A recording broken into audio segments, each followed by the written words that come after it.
Ya no te trae un buen ojillo, la clásica dolencia del vampiro.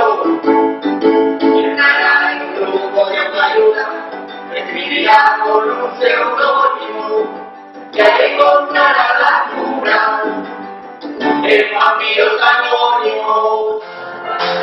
Si tú no quieres hablar,